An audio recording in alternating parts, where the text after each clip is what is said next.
Hello again. I want to talk a little bit today about slavery in Africa. Now, I've remarked before that slavery is the closest thing to a universal practice in human history, whether you're looking at North America, South America, Asia, Africa, Europe, wherever you look, you'll find slavery. The earliest records of slavery, references to it, date from 4,000 years ago. As soon as people were able to write, they began making references to slavery and details, accounts for slaves bought and sold and so on. It's simply universal, with one or two exceptions. Where slavery wasn't practiced, I'm thinking now of ancient Macedonia in about 500 or 600 BC. It's so unusual that it's usually the object of remark in history books. One of the things I've noticed is that modern attempts to claim that chattel slavery, which is when men and women are bought and sold like cattle and the owner can do what they want with them, is not being practiced in Africa. That slavery in Africa was purely a result of white intervention and sometimes Arab intervention in the East, and that the Africans themselves knew nothing of slavery. This is a very recent view. I mean, it was unknown before the 1980s, but it's gained a lot of ground since then. Before that time, African academics were quite open about the fact that slavery used to be practiced across the whole of Africa. It was simply one of those things. There was no involvement with Europeans. It's simply that African slavery was a very old African tradition.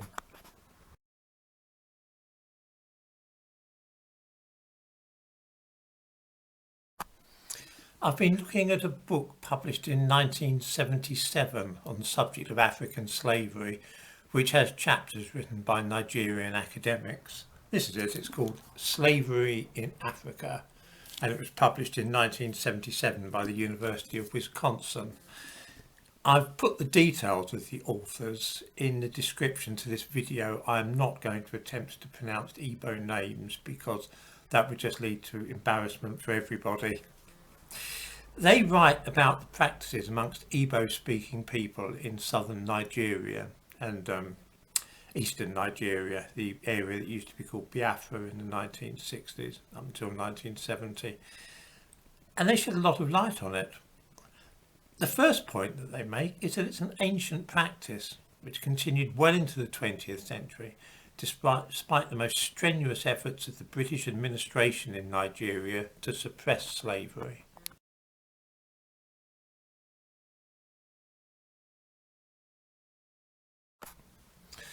Although Britain abolished the slave trade in 1807 and slavery itself in 1833, it proved impossible to eradicate the practice in Africa. It was easy enough to blockade Africa and stop white European traders exporting slaves, and also to tackle the Arab slave trade to Zanzibar. That was easy enough, but the Africans themselves clung tenaciously onto slavery and resented any interference by the British authorities to put an end to it. In those parts of Nigeria and neighbouring countries where Igbo was spoken, chattel slavery ran alongside debt slavery well into the 20th century. They just used to avoid it in areas where the British were, so the British didn't actually, weren't compelled to witness it. Let me quote one of the academics from this book. There is good evidence that a large part of the Delta area consisted of slaves. The Delta area is that part around Port Harcourt. It's where Biafra was established in the 1960s by Colonel Nwachukwu. I'm sure some viewers are familiar with this. In 1880, according again to this book, slaves were traded for goods, and one slave was traded to the value of around 55 shillings worth of goods. At other times, raids were conducted into neighbouring territories solely for the purpose of acquiring slaves.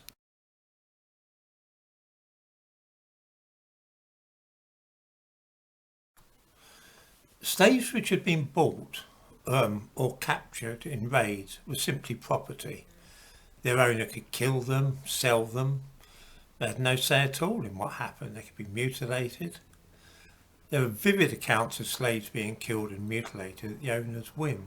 The situation was a little different from debt slavery, but that's a separate subject. We're talking now purely about chattel slavery. One interesting thing that these academics draw attention to is that the process of romanticisation of the relationship between masters and slaves in Africa. Claims were made that the slaves were really just like one of the family and that they were as fond of their owners as the owners were of them.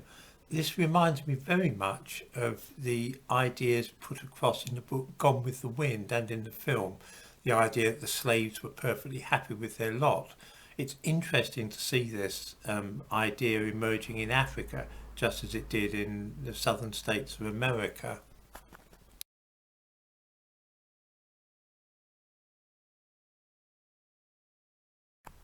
By the early 20th century, the British had more or less given up trying to suppress slavery amongst Africans. They came down pretty tough when they caught Arab slavers raiding countries, to acquire slaves. But between the Africans and among Africans, it was simply a traditional way of life, and they left them to it. This video, by the way, is based entirely upon the work of two Nigerian academics. This isn't something that some white person is saying. This is a mainstream view amongst educated Africans, particularly African historians and sociologists, right up until the 1980s, when it became thought to be somewhat indelicate to refer to chattel slavery in Africa, and the idea started to become prevalent that slavery in Africa was somehow different from slavery being operated in Africa by white people.